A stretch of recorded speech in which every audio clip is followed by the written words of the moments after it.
adia ina ki tip hi lo hang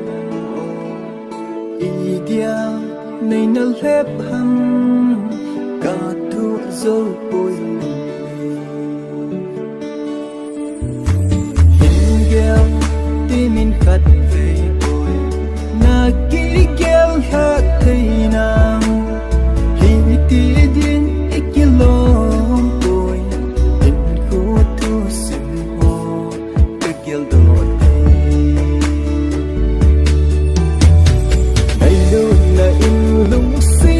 chu akan khom gì lâu hầm ipi hầm kalhin lal na nay say pi sing ta boy imu ya zong kana hal lâu na hi lâu hầm ka ngày lut na cheng ho ba hi tang boy ta thu zu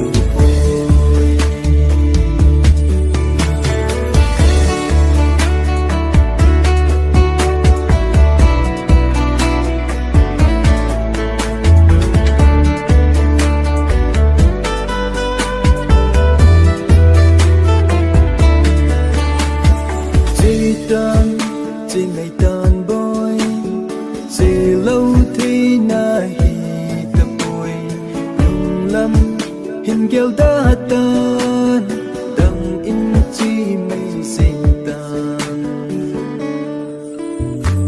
câu kia thấy lâu lung xịt lại cả ta xa câu lung thiên nhìn dòng hình kêu đó đã diêm tan dan ka thêm bôi mây lung xịt ngày luôn là in lung xịt na chu akan khom gì lâu hầm ipi hầm kalhin lal na nay say pi sing tan boy imu dia zong kana hal lâu na hi lâu hầm cả ngày lút nát chân hồ ba hi tang boy cất thu dần boy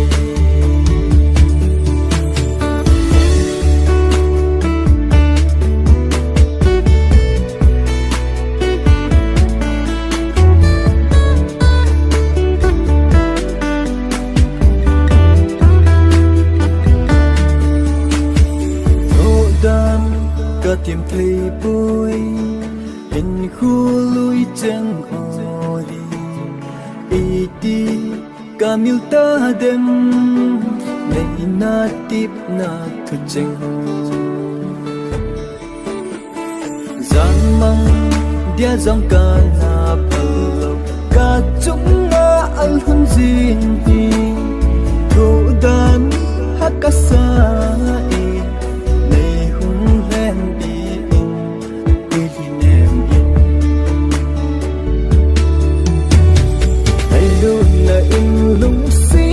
chu